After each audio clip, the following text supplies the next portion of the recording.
Oh, bukan tekanan. Ini begini ya. Dalam pertimbangan surat kami dalam rekomendasi itu karena pertama, perilaku dia itu tidak sesuai dengan undang-undang. Teman-teman bisa baca dalam Undang-Undang Nomor 18 2003 di pasal 4. Ketika orang melakukan penyumpahan, itu ada satu kalimat bahwa harus memberi rasa hormat kepada semua aparat penegak hukum. Itu sesuai undang-undang.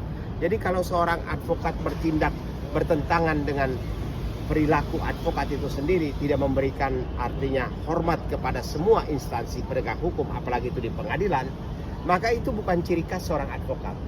Ciri khas advokat itu berbeda pendapat, berdebat, dan boleh menyampaikan dengan cara yang benar atau santun. Atau kalau misalnya tidak puas, ada saluran-saluran yang bisa dilakukan. Gitu. Jadi ada mekanismenya untuk menyampaikan keberatan, protes atau apapun, ya toh. Jadi setiap orang yang menyampaikan keberatan, ya ada salurannya.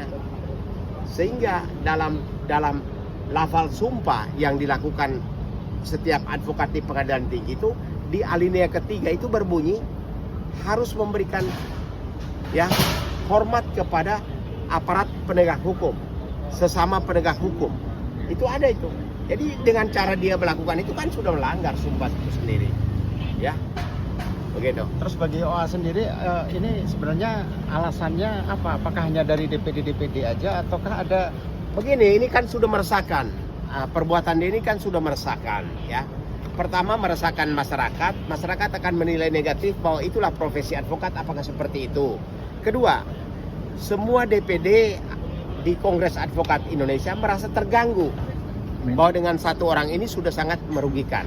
Jadi maka ketika acara kongres di Bandung sebenarnya tidak diagendakan, tapi karena keresahan itu cukup terasa, maka diadakan rapat khusus untuk membahas mengenai perbuatan saudara Firdaus ini, sehingga diputuskan bahwa dia melanggar anggaran dasar dan harus diberhentikan. Bang, mau tanya dong, terkait yang kisruh kemarin di PN itu kan Bang Ran itu kan dia tidak menunjukkan perilaku seorang advokat di ruang sidang.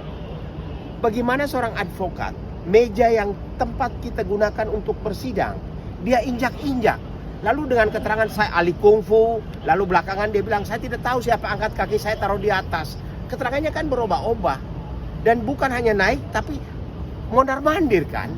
Itu kan artinya dia tidak menghormati tempat itu. Karena setiap orang di pengadilan keluar masuk dalam ruang sidang kan harus, kalau ada hakim sedang bersidang, kita tundukkan kepala, kasih kode ke kamar mandi atau apa.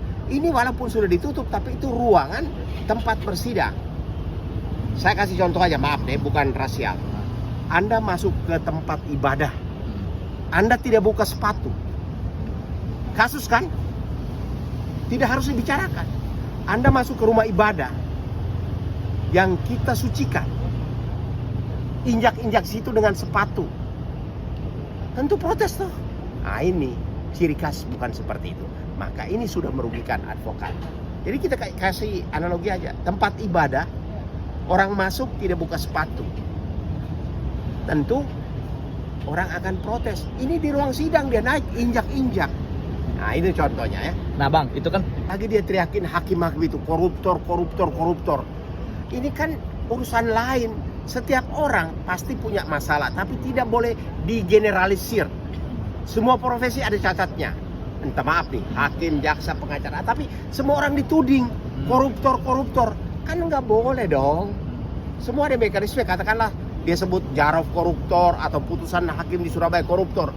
Semua kan ada mekanismenya, pertanggungjawabannya kan pribadi. Tidak boleh digeneralisir semua hakim, semua jaksa, semua pengacara. Tergantung kepada masing-masing. Ya, berarti itu juga bisa dikatakan itu fatal Bang ya? hakim koruptor. Lah, hakim yang bersidang itu dia masalah apa? Tidak ada masalah kan?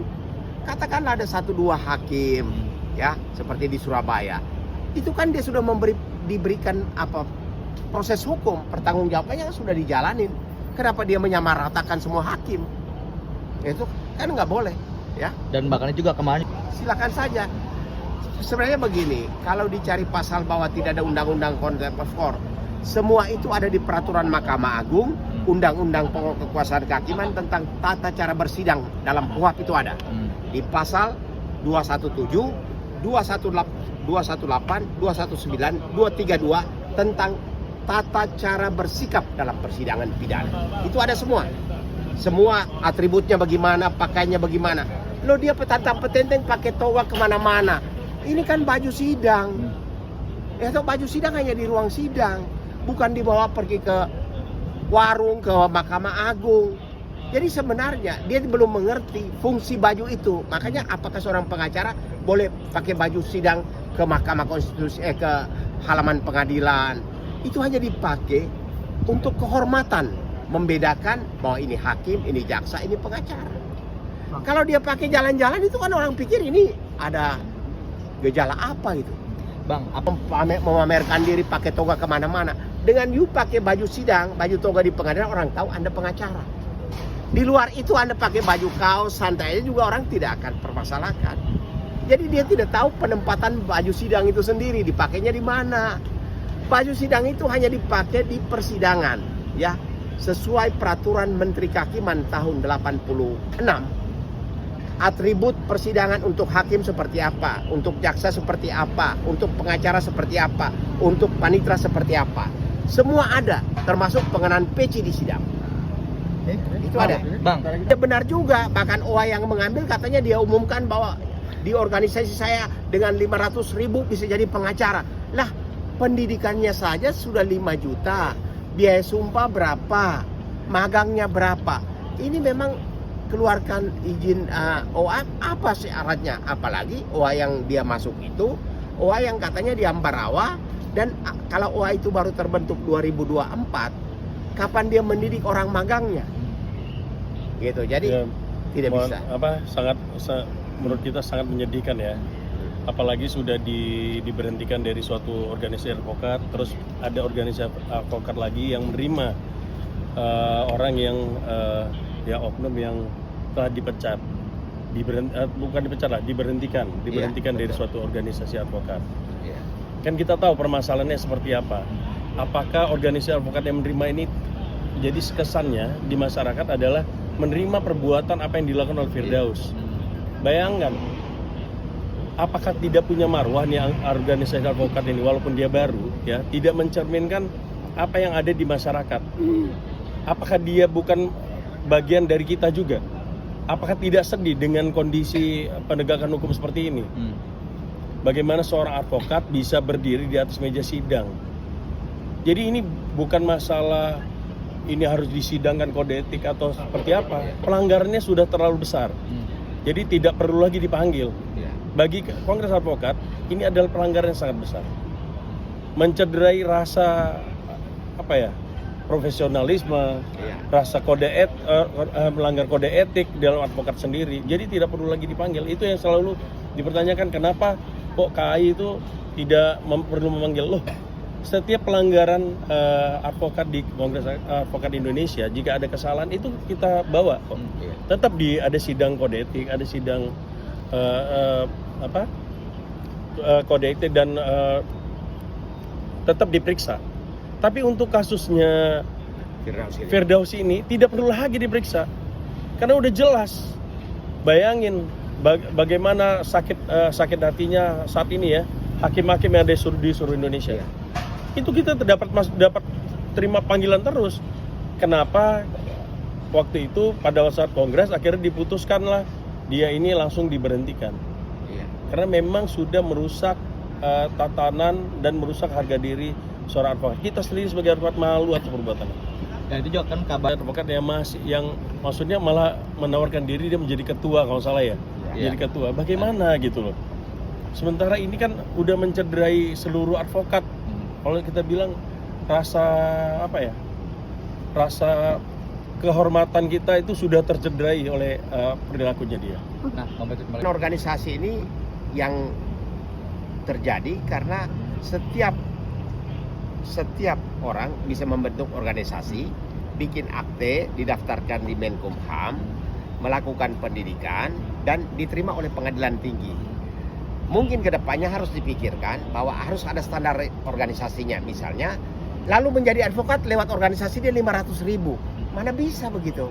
Jadi kedepannya pemerintah harus ambil alih bahwa harus ada regulasi untuk menjadi organisasi yang menyelenggarakan pendidikan, pelantikan, penyumpahan.